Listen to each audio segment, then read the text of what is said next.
What does soft bigotry of low expectations mean? There was the following question from a reader, and the answer by Charles Blow under the headline, Your Questions Answered, in the opinion page of May 7th New York Times. I invited you to ask me anything this week, and you did. Here are my answers to some of your most interesting questions. Q. What do you think of the phrase, soft bigotry of low expectations? What do you think of the way it figures in today's education policies and debates? John A., New York, New York. I think it's a fascinating concept, and often a true expression of the way some children are treated.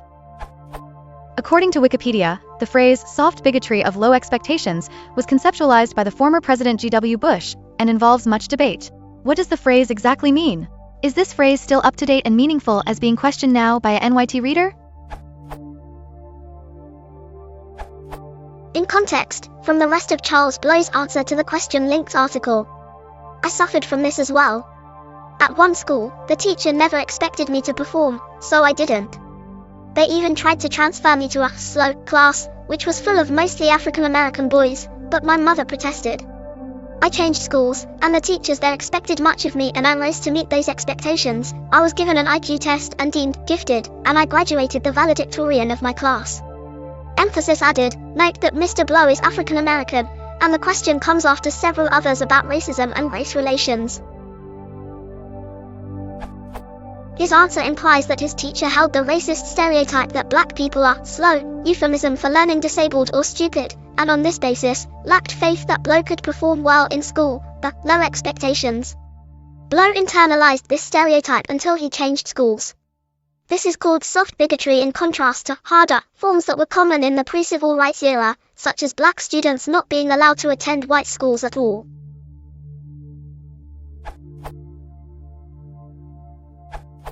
The soft bigotry of low expectations is a political term, crafted by a speechwriter. It's useful to understand it in the context of a political conversation about educational policy, poverty, and racial issues in America. It's a phrase with a lot of connotations, both direct and indirect, that pulls a lot of weight in George W. Bush's No Child Left Behind NAACP speech.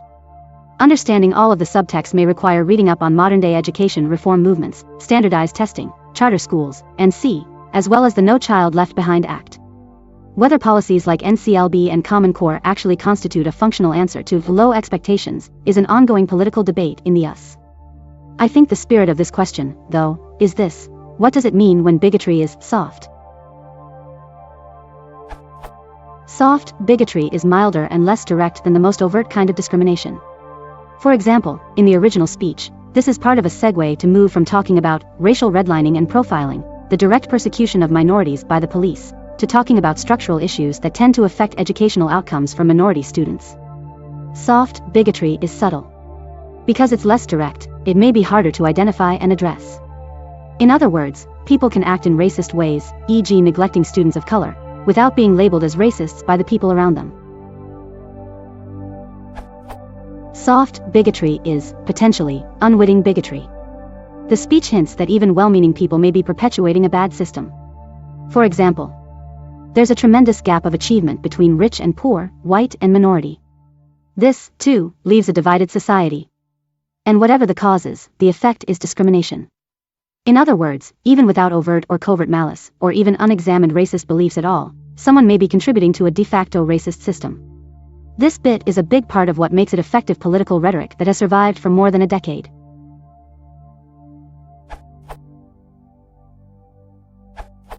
It's a piece of political rhetoric and needs to be seen as such. As with many political slogans, it's carrying a number of hidden assumptions and arguments and unspoken conclusions. There are generally demanded standards of achievement. Not demanding an individual meet those standards is doing them a disservice. Individuals who are judged to be less likely to be able to meet standards generally face less strong demands to meet those standards. One reason individuals can be judged to be less likely to be able to meet certain standards is due to bigotry. Hence, variation in standards is evidence of bigotry. Therefore, sink or swim one-size-fits-all approaches, without individual consideration, are warranted, and opposition to this approach is tantamount to supporting bigotry.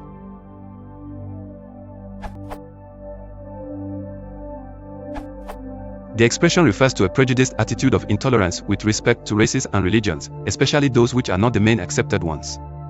This attitude here is described as soft and with low expectations in the sense that it is not aggressive but has little chances of change in a positive way. Soft bigotry schools need to stop promoting the soft bigotry of low expectations, the Education Secretary has said, claiming teachers refuse to believe that children from poor homes can achieve high standards. As Ngram shows, the expression has been popular in recent years, especially in AMI, but as shown in the article by the Telegraph, is used in Britain too.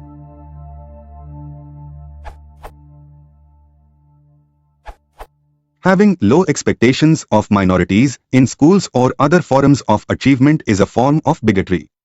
This bigotry is considered soft, at least in comparison to historical forms of bigotry in the United States, such as excluding minorities from restaurants and other public places.